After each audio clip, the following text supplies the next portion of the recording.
Hello students, आप सभी का मेरे channel study with Satish sir में स्वागत है। आज हम क्लास 7 के चैप्टर 2 प्राणियों में पोषण के पार्ट 2 को लेकर आए हैं आपके बीच। पिछले वीडियो में प्राणियों में पोषण का पार्ट 1 में हम लोगों ने जो पढ़ा उसके बाद से आगे हम पढ़ेंगे। और आज मुख्य रूप से मेरा फोकस मानव में पाचन होगा, यानी डाइजेशन, ह्यूमन डाइजेशन जो है या ह्यूमन डाइजेस्टिव सिस्टम पर आज मुख्य रूप से चर्चा करेंगे। जैसा कि पिछले वीडियो में जो है एक ब्रीफली हम ह्यूमन डाइजेस्टिव सिस्टम पर चर्चा किए थे। तो हम लोग जो मानव का जो डाइजेशन होता है, मानव का जो पाचन होता है, वो एक वेल डेवलप्ड सिस्टम है। उसके लिए एक पूर्ण विकसित सिस्टम है जिससे जो है कि हम जो भोजन करते हैं उसका पाचन होता है, उसका पोषक तत्वों का अवशोषण होता है, स्वादीकरण होता है और अवशिष्ट पदार्थ का जो है उत्सर्जन या निष्कासन होता है। तो आज हम लोग मेनली जो है फोकस इस पर करेंगे। तो हमारा जो डाइजेस्टिव सिस्टम है, डाइजेस्टिव सिस्टम मुंह से जो है वो शुरू होता है और मल द्वार तक जाके ख़त्म एक लंबा जो है वो सिस्टम होता है। तो उसमें हम लोग क्या क्या आज मेनली देखेंगे उस पर आके चर्चा करते हैं। जैसे मानव में पाचन, तो मानव में विकसित पाचन तंत्र है। यह एक आहार नाल के अंतर्गत जो मुंह से शुरू होता है, मुख जहाँ से हम लोग भोजन अंतर्ग्रहण करते हैं, तो मुख, ग्रासनली, आमाशय, छोटी आंत जिसको क्षुद्रांत कहते हैं, बड़ी आंत, बृहदांत, मलाशय और गुदा, ये मिलकर जो है आहार नाल बनाते हैं। इस आहार नाल के अलावा हमारे शरीर में कुछ पाचक ग्रंथियां हैं जिससे बहुत सारे एंजाइम्स स्रावित होते हैं, उससे क्रिएशन होता है। ये सभी मिलकर जो है वो पाचन तंत्र बनाते हैं। तो हम सबसे पहले आज हम ह्यूमन डाइजेस्टिव सिस्टम जो है उसका एक चित्र देख लेते हैं, तो उसके बाद बारी बारी से एक एक पर चर्चा करेंगे। तो ये मानव पाचन तंत्र का ये चित्र है। अब इसको हम बारी बारी से ध्यान से देखेंगे कौन कौन सा अंग है। यहाँ पर ये देखिए, ये हम लोग जो है भोजन करते हैं तो ये मुंह में मुख्य रूप से 3 चीज़ होते हैं डाइजेशन से संबंधित। एक दांत, दूसरा जीभ और तीसरा जो है वो लार ग्रंथियाँ। तो मानव के मुख में 3 जोड़ा लार ग्रंथियाँ होती हैं। हम लोग भोजन चबाते हैं, भोजन लेते हैं, यहाँ पर लार से जो है वो टाइली नाम का एंजाइम होता है, यहाँ भोजन का पाचन होता है। इस पर हम लोग आगे विस्तार से चर्चा करेंगे। अभी हम लोग केवल चित्र पर जो है वो देख लेते हैं कि कौन चीज़ कहाँ पे है। तो यहाँ से जब हम भोजन करते हैं तो ये जो है ये ग्रासिका, जिसको आहार नली कहते हैं या ऑस्फिगस इंग्लिश में हम कहते हैं। तो जब हम ये भोजन जो है खाते हैं तो यहाँ पर जो है, यहाँ से ये भोजन यहाँ पर चला आता है और यहाँ पर ये एक थैली नुमा संरचना है। ये थैली नुमा संरचना जो कि आमाशय कहलाता है और इसमें लगभग 3 से 4 घंटे तक भोजन रहता है। भोजन सबसे ज़्यादा समय यहीं पर रहता है। यहाँ पर भोजन में मुख्य रूप से प्रोटीन का पाचन होता है। आमाशय पर विस्तार से आगे हम चर्चा करेंगे। ये जो हल्का गुलाबी रंग का जो अंग दिख रहा है ये है यकृत, जिसको कि इंग्लिश में लीवर कहते हैं और बोलचाल की भाषा में हम लोग जिसको कलेजी कहते हैं। तो ये जो यकृत जो है वो यकृत यानी लीवर मानव शरीर की सबसे बड़ी ग्रंथि है। ये प्रश्न आता है कि मानव शरीर की सबसे बड़ी ग्रंथि क्या है, कौन सी है? तो लीवर। इस लीवर के अंदर पित्ताशय होता है और जिसको कि अंग्रेजी में गॉल ब्लैडर कहते हैं और इससे जो है पित्त निकलता है। ये भी डाइजेशन में सहायक होता है। यहाँ पर हम लोग एक देख रहे हैं, ये जो आमाशय है, आमाशय के ठीक यहाँ नीचे, तो यहाँ पर ये जो यहाँ है लीवर के ठीक अपोजिट साइड, यहाँ पर जो है नीचे ये देखिए एक ग्रंथि है जो कि अग्नाशय कहलाता है। अंग्रेजी में इसको स्लैंट ऑफ लैंगरहैंस कहते हैं। यहाँ से भी डाइजेस्टिव एंजाइम्स निकलता है और मेनली जो है इंसुलिन इसी अग्नाशय के अंदर जो है अग्नाशय से स्रावित होता है। ये यहाँ पर जो अग्नाशय है, तो ये अमाशय ये जो कॉइल स्ट्रक्चर है, जो पतला पतला जो है कुंडली नुमा स्ट्रक्चर, ये छोटी आंत है। तो भोजन आमाशय में जब पाचन होता है, पाचन के बाद जो है छोटी आंत में आता है। तो जहाँ पर आमाशय और छोटी आंत से मिलता है, वहीं पर जो है डक्ट के द्वारा लीवर के अंदर जो पित्ताशय है उससे एक नली आके और अग्नाशय से जो एक नली आके यहाँ मिलती है, और इससे भी जो है डाइजेस्टिव एंजाइम्स निकलता है। आमाशय से भोजन पचने के बाद वो छोटी आंत में आता है, और ये मुख्य रूप से भोजन का पाचन यहाँ पर होता है, और पाचन के साथ साथ ये यहाँ पर डाइजेशन होता है। इसके अलावा ये जो कॉइल स्ट्रक्चर है, ये नाम है छोटी आंत, लेकिन सबसे लंबी होती है। ये इसकी लंबाई सबसे ज़्यादा होती है। और ये इस तरह से ये जो स्ट्रक्चर है, ये है बड़ी आंत। बड़ी आंत में मेनली जो है वो वाटर का एब्जॉर्प्शन होता है। उसके बाद यहाँ पर अवशिष्ट पदार्थ जो है, वो अवशिष्ट पदार्थ यहाँ पर जो है मलाशय के बाद ये गुदा है, यहाँ से जो है अवशिष्ट पदार्थ जो है शरीर से बाहर निकल आता है। तो ये एक हम लोग फिगर में देखें कि मानव का पाचन तंत्र क्या होता है। अब हम एक एक करके मानव के पाचन तंत्र के बारे में विस्तार से जानेंगे। तो इस प्रकार हम लोग मानव पाचन तंत्र का एक चित्र देखे, और हमें एक जानकारी जो है हुआ कि कौन सा अंग जो है वो कौन सी ग्रंथि कहाँ पर होती है। अब एक एक करके इस पर हम चर्चा करेंगे। तो जैसा भोजन हम लोग अंतर्ग्रहण करते हैं, भोजन जब हम लेते हैं तो भोजन मुंह में आता है। यहाँ पर मुंह में मेनली 3 स्ट्रक्चर है जो डाइजेशन से संबंधित है। सबसे पहला जो स्ट्रक्चर है वो है दांत, दूसरा जीभ, और तीसरा जो है वो लार ग्रंथि से निकलने वाला लार है। तो एक एक करके हम लोग इसके बारे में जानेंगे। सबसे पहले जीभ। जीभ जो है एक मंसल स्ट्रक्चर है। ये पीछे के तरफ अटैच रहता है और आगे का हिस्सा वो खाली होता है। इसके अलावा जो दूसरा स्ट्रक्चर है वो दूसरा स्ट्रक्चर है लार ग्रंथि। ये 3 जोड़ा लार ग्रंथि होती है। आइए पहले लार ग्रंथि और जीभ के बारे में जानेंगे, उसके बाद फिर दांत पर जब विस्तार से चर्चा करेंगे। तो यहाँ पर हम लोग ये देखते हैं कि पहला जो है मुख वहाँ बकल कैविटी जिसको कहते हैं। तो यहाँ पर जो है मुख्य रूप से 3 चीज़ है, दांत, जीभ और लार ग्रंथि। दांत जो है वो 2 प्रकार के होते हैं, एक दूध के दांत, एक अस्थाई दांत। तो दूध के दांत की संख्या 20 होती है, अस्थाई दांत की संख्या 32 होती है। इस पर हम लोग चर्चा करेंगे आगे। एक जीभ होता है और 3 जोड़ा लार ग्रंथियाँ होती हैं। अब सबसे पहले हम यहाँ लार ग्रंथि के बारे में, लार ग्रंथि से लार निकलता है। लार का मुख्य काम क्या है? तो जब हम कोई भोजन को चबाते हैं, बकल कैविटी में, मुख गुहा में हम जब भोजन को चबाते हैं तो उसमें समय लार निकलता है। लार एक लिक्विड है जो कि सलेवरी ग्लैंड इसको कहा जाता है, लार ग्रंथि से निकलता है। ये इसका मेन काम है कि भोजन को मुलायम करना और गीला करना। अब ये लार जो है, लार में टाइलिन नाम का एक एंजाइम होता है, या इस टाइलिन को इमाइलेज भी कहते हैं, और इसका मेन काम जो है वो कार्बोहाइड्रेट का पाचन।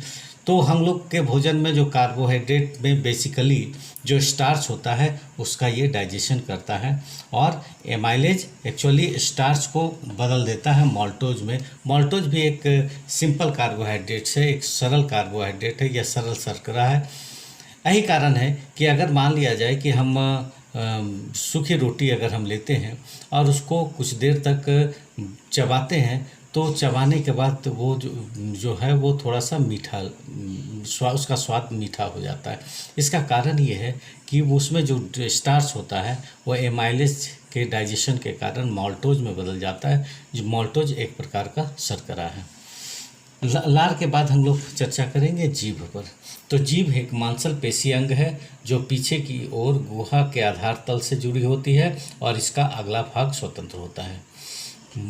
मानव के बकल कैविटी यानी मुख गुहा में जीभ जो है एक बहुत महत्वपूर्ण अंग है।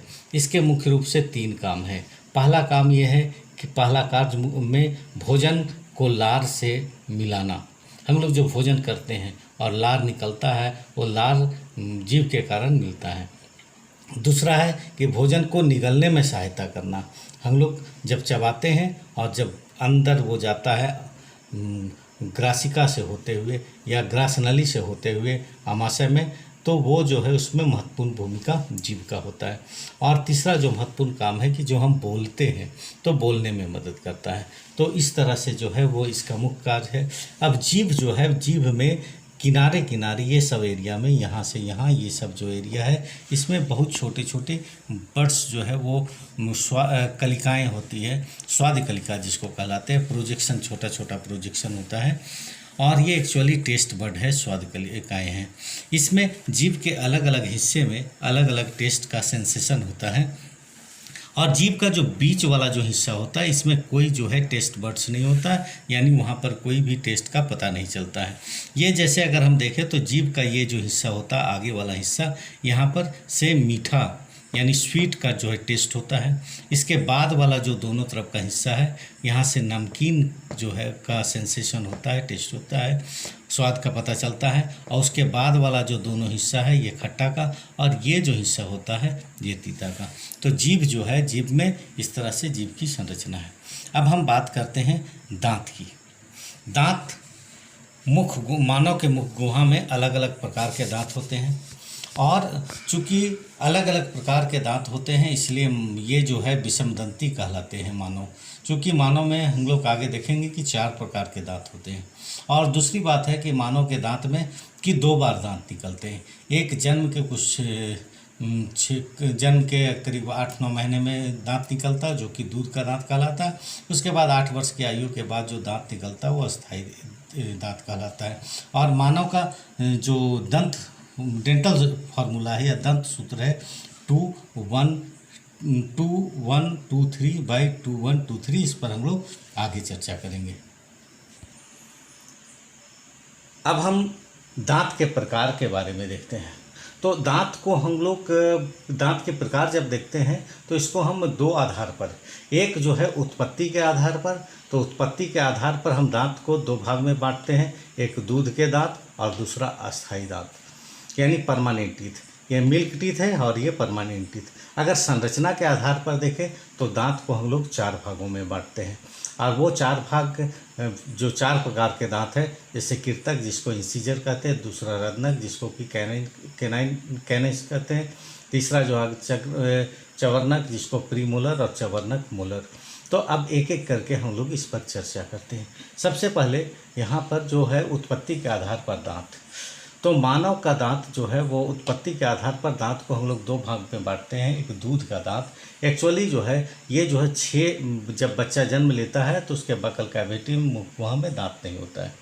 बच्चा जब 8 महीना या 8 महीना से अधिक होता है तो उसमें उसके बकल कैविटी में दांत निकलना शुरू होता है, और जो वो दांत होता है वो दूध का दांत कहलाता है। और ये दांत लगभग 8 वर्ष की आयु तक निकलता है, और इसकी कुल संख्या 20 है, यानी किसी भी बच्चे में अधिकतम जो है दूध के दांत जो निकलते हैं वो 20 होते हैं। 8 वर्ष की आयु के बाद जो है वो दांत, जो दूध के दांत होते हैं वो टूट जाते हैं, और उसका स्थान अस्थाई जो दांत लेते हैं वो अस्थाई दांत या परमानेंट टीथ कहलाते हैं, और ये हर समय रहते हैं। तो दूध के दांत टूटने के बाद और मानव के बकल कैविटी में वो मैक्सिमम जो है 32 हो सकते हैं। अब हम देखते हैं संरचना के आधार पर। तो संरचना के आधार पर अगर हम दांत को वर्गीकृत करें तो संरचना के आधार पर दांत जो है वो 4 तरह से हम वर्गीकृत कर सकते हैं। पहला कृतक। ये कृतक दांत जो है इसका मुख्य काम है कोई चीज़ को पकड़ना या काटना। ये जो है वो ऊपर वाले जबड़ा में 4 और नीचे वाले जबड़ा में 4 होता है। दूसरा है रत्नक। इसका काम है चीरना फाड़ना, ऊपर वाले जबड़ा में 2, नीचे वाले जबड़ा में 2, कुल 4। अग्र चवर्णक। ये ऊपर वाले जबड़ा में 4 और नीचे वाले जबड़ा में 4, टोटल 8। और चवर्णक ऊपर वाले जबड़ा में 6 और नीचे वाले जबड़ा में 6 होते हैं। अब दांत के प्रकार और दांत के कार्य, दांतों की संख्या को हम इस तालिका से देख सकते हैं। जैसे तालिका में दांतों के विभिन्न कार्य हैं। कि पकड़ने और काटने के लिए जो है कृतक इंसिजर होता है। चीरने और फाड़ने वाले दांत रत्नक कहलाते हैं। चबाने और पीसने वाले दांत अग्र चवर्णक कहलाते हैं और चबाने और कुचलने वाले दांत जो है चवर्णक कहलाते हैं। इस प्रकार हम लोग देखें कि 4 तरह के दांत होते हैं। अगर देखा जाए तो हमारा जो बकल कैविटी है, बकल कैविटी में क्या होता है कि जो दांत है तो सामने वाला जो दांत है, जो कोई चीज़ अगर मान लिया हम कोई फल लिए, मान लिया अमरूद लिए, तो उसको काटते हैं, तो काटते कहाँ से? सामने से हम काटते हैं। तो सामने वाला जो दांत होता है वही दांत जो है वो कृतक कहलाता है। और सामने का 4 सामने से ऊपर और 4 नीचे, ये जो है कृतक है।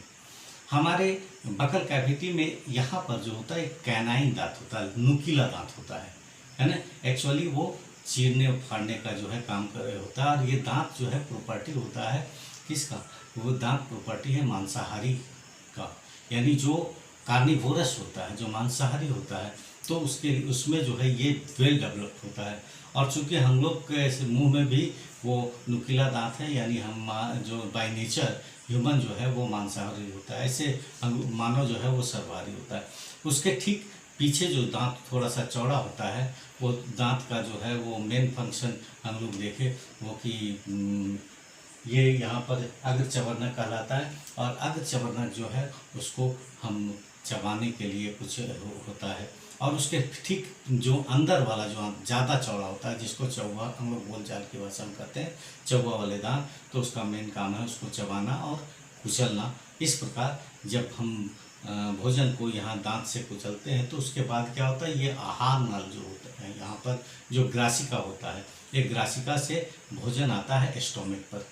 स्टोमिक जिसको कि आमाशय कहते हैं। अभी हम लोग जो है वो स्टोमिक के बारे में देखें तो स्टोमिक का फंक्शन क्या है। तो स्टोमिक जो है वो एक जो है थैलीनुमा संरचना होती है। यहाँ पर हम लोग ये देखते हैं कि स्टोमिक क्या है। तो स्टोमिक मोटी भित्ति वाली एक थैलीनुमा संरचना है। यह एक तरफ ग्रासनली से, यानी ऊपर की तरफ ग्रासनली से, और दूसरे तरफ जो है इसका दूसरा सिरा छोटी आंत, जिसको क्षुद्रांत हम लोग कहते हैं, उससे वो जुड़ा हुआ होता है। ये आहार नल का सबसे चौड़ा हिस्सा होता है। इसमें भोजन लगभग 3-4 घंटे तक रहता है और इसमें ये जो है हर समय पल्सेट करता है। पल्सेट करने का मतलब है कि वो हर समय फैलता और सिकुड़ता है। तो इससे क्या होता है कि जो हम लोग भोजन करते हैं तो इसके कारण यहाँ भोजन और जो है उसका विखंडन होता है। यहाँ पर एक ये जो आमाशय है, आमाशय में मुख्य रूप से 2 चीज़ स्रावित होती है, सिक्रेशन होता है। एक हाइड्रोक्लोरिक अम्ल HCl और दूसरा जो है जठर रस। तो हाइड्रोक्लोरिक अम्ल जो है उसका मेन फंक्शन क्या है कि एक एसिडिक मीडियम प्रोवाइड करना, यानी अम्लीय माध्यम जो है वो वहाँ पर प्रोवाइड करना और उपलब्ध कराना। चूँकि यहाँ पर जो जठर रस में एंजाइम होता है वो पेप्सिन और रेनिन नाम का एंजाइम होता है। ये एसिडिक मीडियम यानी अम्लीय माध्यम में ही काम करते हैं। तो उसके लिए जो हाइड्रोक्लोरिक अम्ल जो है वो एसिडिक मीडियम यानी अम्लीय माध्यम उपलब्ध कराता है। और दूसरा कारण इसका जो कार्य है वो हानिकारक जीवाणु जो है उसको नष्ट करना। तो HCl के कार्य HCl यानी हाइड्रोक्लोरिक अम्ल, जिसका कि सूत्र होता है HCl, हानिकारक जीवाणु को नष्ट करता है और एंजाइम के लिए अम्लीय माध्यम प्रदान कराता है। तो जठर रस में हम बताएं कि पेप्सिन और रेनिन नाम का 2 एंजाइम होता है और ये मुख्य रूप से प्रोटीन का पाचन करता है। तो अभी तक हम लोग ये देखें कि भोजन का पाचन जो है वो बकल कैविटी यानी मुख गुहा से होता है। वहाँ पर स्टार्च का सबसे पहले पाचन होता है यानी कार्बोहाइड्रेट का, और यहाँ पर जो है प्रोटीन का पाचन होता है। यही वो हिस्सा है जहाँ जब हम भोजन करते हैं तो भोजन सबसे पहले आके वहाँ पर रहता है, और यही आमाशय जब एम्प्टी होता है तो हमें भूख का अनुभव होता है। हम लोग जैसा कि चित्र में देखें कि आमाशय के ठीक नीचे एक गुलाबी या भूरे रंग की जो है वो संरचना थी, जिसको यकृत या लीवर कहते हैं। ये मानव शरीर की सबसे बड़ी ग्रंथि है। ये गहरे लाल और भूरे रंग की होती है। इसके अंदर पित्ताशय, जिसको कि गॉल ब्लाडर कहते हैं, होता है, और इससे जो है वो पीत निकलता है, जिसको इंग्लिश में हम बाइल कहते हैं। और पीत का मुख्य काम जो है वो वसा के पाचन में ये महत्वपूर्ण भूमिका निभाता है। एक्चुअली जो बाइल है, जो पित्त है, उसमें बिलिरुबिन और बिलीवर्डिन, ये दो तरह का जो है वो कंपाउंड होता है और वो जो है वसा के पाचन में काफ़ी महत्वपूर्ण भूमिका निभाता है और वे लगभग जो है हल्का सा हरे रंग का होता है। हम लोग एक चीज़ और वहाँ पर देखें, अग्नाशय। अग्नाशय जिसको कि पेनक्रियास कहते हैं, ये हल्के पीले रंग की ग्रंथि है और इससे जो अग्नाशय से जो रस निकलता है, पेनक्रियाटिक जूस, इस पेनक्रियाटिक जूस में कार्बोहाइड्रेट और प्रोटीन का पाचन में ये सहायक होता है। यहाँ पर ये जानना एक महत्वपूर्ण होगा कि इसी अग्नाशय यानी पेनक्रियास में एक इसलेट ऑफ लैंगरहैंस होता है, एक हिस्सा होता है, इसका एक पार्ट होता है और उसी से इंसुलिन नाम का एंजाइम का सिक्रेशन होता है। ये इंसुलिन वही एंजाइम से जिसके कम होने से या ज़्यादा सिक्रेशन होने से वो किसी व्यक्ति में डायबिटीज़ नाम या मधुमेह बीमारी होता है। तो ये इंसुलिन का सिक्रेशन अगर बहुत ज़्यादा होता है तो भी डायबिटीज़, और अगर कम होता है तो भी डायबिटीज़। और ये इंसुलिन मेनली जो है वो ग्लूकोज का डाइजेशन करता है। जब ये भोजन, जब यहाँ पर जो है भोजन, उसके बाद जब छोटी आंत में आता है तो ये जो है सबसे महत्वपूर्ण हिस्सा है आहार नाल का, क्योंकि मैक्सिमम डाइजेशन यहीं पर होता है और जो डाइजेस्टिव जूस बनता है वो डाइजेस्टिव जूस का एब्जॉर्प्शन यहाँ पर होता है। ये आहार नाल ये सबसे महत्वपूर्ण भाग होता है। इसकी लंबाई, आहार नाल का सबसे महत्वपूर्ण भाग होता है छोटी आंत। नाम है छोटी आंत, लेकिन ये सबसे लंबा होता है क्योंकि आंत दो तरह के होते हैं, एक छोटी आंत और एक बड़ी आंत।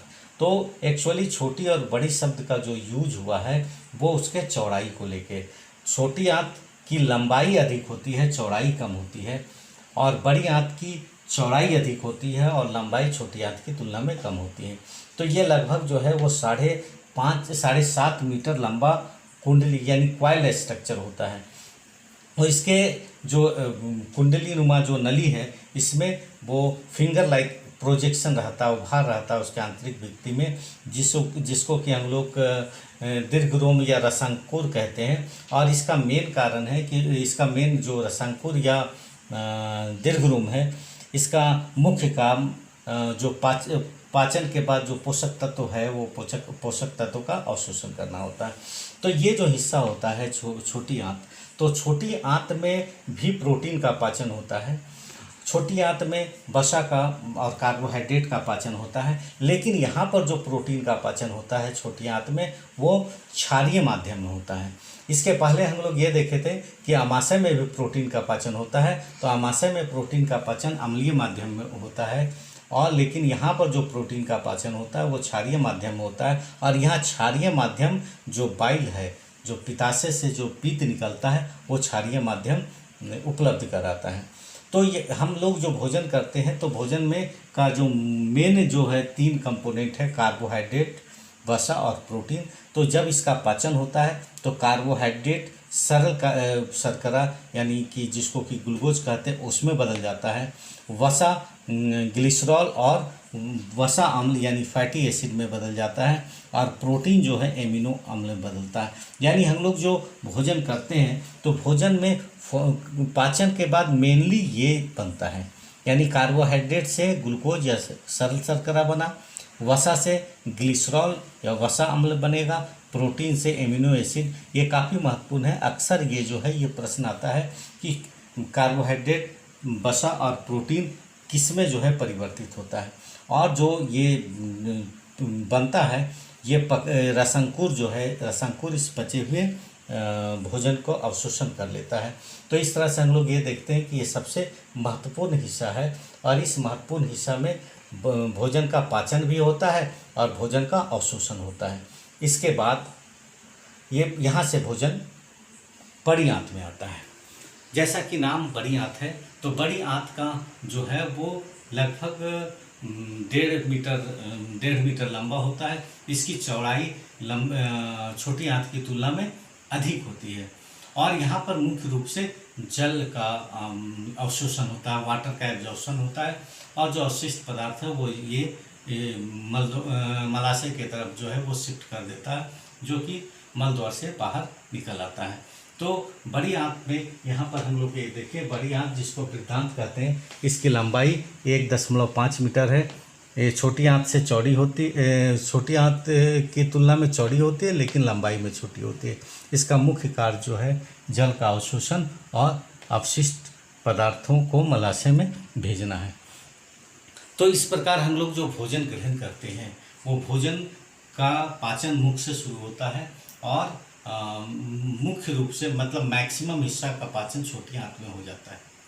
यहाँ पर एक चीज़ और जानना जरूरी है कि जो बड़ी आंत है, उस बड़ी आंत और छोटी आंत जहाँ मिलती है वहाँ पर एक स्ट्रक्चर होता है जिसको कि हम लोग अपेंडिक्स कहते हैं। अपेंडिक्स जो है ह्यूमन बॉडी में वो एक तरह से अवशेषी अंग है, उसका बहुत ज़्यादा काम नहीं है, लेकिन और उस वही होता है कि जब उसमें इन्फेक्शन होता है तो हम लोग कहते हैं कि अपेंडिक्स हो गया, काफ़ी दर्द होता है। एक्चुअली ये अपेंडिक्स जो है वो जो शाकाहारी जंतु है उसमें वेल डेवलप होता है। तो इस प्रकार से हम लोग ये देखते हैं कि जो हम लोग भोजन कर रहे हैं उस भोजन का एक सिस्टमैटिक चैनल के द्वारा, एक पूर्ण विकसित सिस्टम के द्वारा डाइजेशन होता है और डाइजेशन के बाद जो पोषक तत्व के रूप में हमें सरल शर्करा, ग्लिसरॉल या फैटी एसिड बनता है, वसाम्ल जिसको हिंदी में कहते हैं, या एमिनो बनता है, उसका एब्जॉर्प्शन शरीर में होता है, उसका अवशोषण हो जाता है और उससे जो उसका फिर अलग अलग फंक्शन में उसका फिर शरीर में यूज होता है। अब हम घास खाने वाले जंतु में पाचन के बारे में चर्चा करेंगे। तो पाचन तंत्र मानव का, और अगर हम घास खाने वाले जंतु में गाय को ले लें तो लगभग जो है वो मोर और लेस सिस्टम सेम होता है। यहाँ पर जो सबसे बेसिक डिफरेंस होता है वो होता है आमाशय की संरचना में, और दूसरा जो है वो बड़ी आंत है, वहाँ पर अपेंडिक्स जो है वो वेल डेवलप होता है जिसमें कि सेल्यूलोज के डाइजेशन के लिए सूक्ष्म जीव उपस्थित रहते हैं।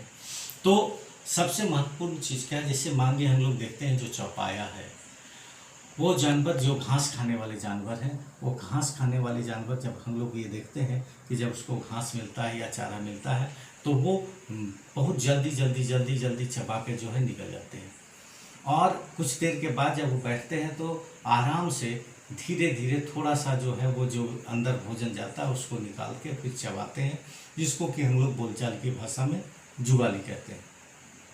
तो जुगाली करने वाले जानवर, तो वो होता क्या है कि एक बार तो वो किसी तरह से चबा के जल्दी वो आमाशय तक ले जाते हैं और आमाशय से फिर जो है वो बाहर निकाल के उसको फिर चबाते हैं। तो यहाँ पर ये जो घास खाने वाले जानवर हैं उसके आमाशय और मानव के आमाशय में बेसिक डिफरेंस ये होता है कि जो घास खाने वाले जानवर है उसका आमाशय में 4 कंपार्टमेंट होता है, 4 कक्ष होते हैं। तो वो अलग अलग कक्ष का जो है अलग अलग काम है। आइए हम इसको देखते हैं। घास खाने वाले जंतुओं में पाचन। यहाँ पर पाचन में जो घास खाने वाले जंतु हैं उसको हम लोग रूमिनेंट कहते हैं, और ये रूमिनेंट जो है इनका आमाशय में, जैसा हम अभी बताएं कि 4 कक्ष होता है, पहला, दूसरा, तीसरा, चौथा। पहला जो कक्ष है वो रूमेन कहलाता है, दूसरा कक्ष जो है उसका रेटिकुलम कहलाता है, तीसरा कक्ष जो है ओमेसन कहलाता है, और चौथा कक्ष जो है वो एबोमेसन कहलाता है। अब एक एक करके हम लोग इसके बारे में जानते हैं।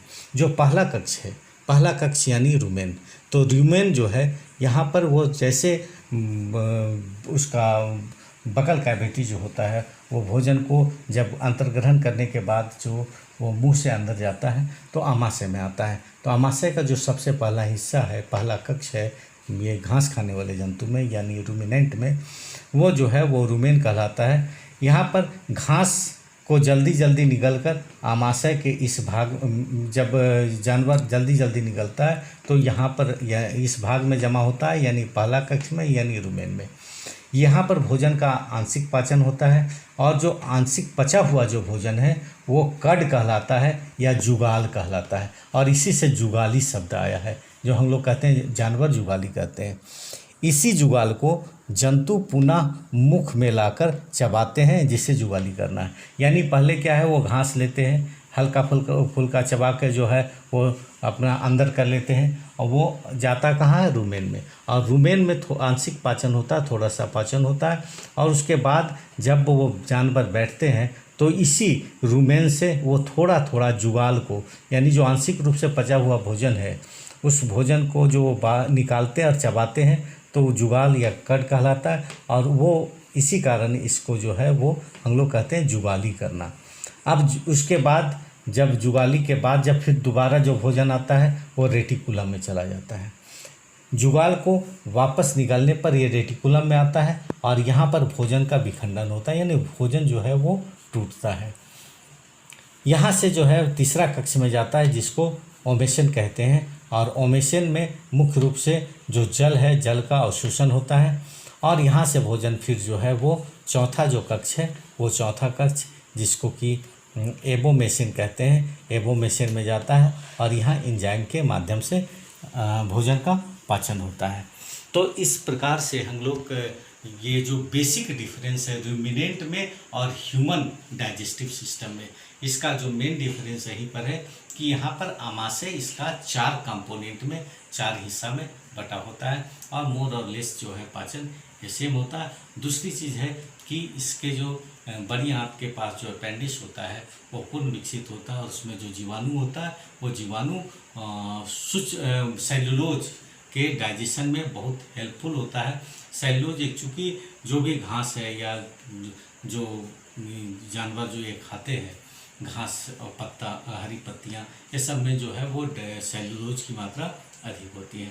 तो इस प्रकार हम लोग का ये जो आज का टॉपिक है वो टॉपिक कंप्लीट हुआ। आज हम लोग मेनली जो है मानव में पाचन के बारे में पढ़े। अब इससे रिलेटेड जो है कुछ अभ्यास प्रश्न है आपके लिए जिन्हें कि आपको करना है। पहला प्रश्न है, अमीबा अपना भोजन किस प्रकार ग्रहण करता है। पहला वीडियो में इसके बारे में हम लोग चर्चा किए थे। दूसरा है, मानव के पाचन तंत्र के सभी अंगों का नाम लिखिए। तीसरा, गाय के आमाशय में कितने कक्ष होते हैं, उनका नाम लिखिए। चौथा, पाचन के बाद कार्बोहाइड्रेट, प्रोटीन और वसा किस पदार्थ में परिवर्तित होते हैं।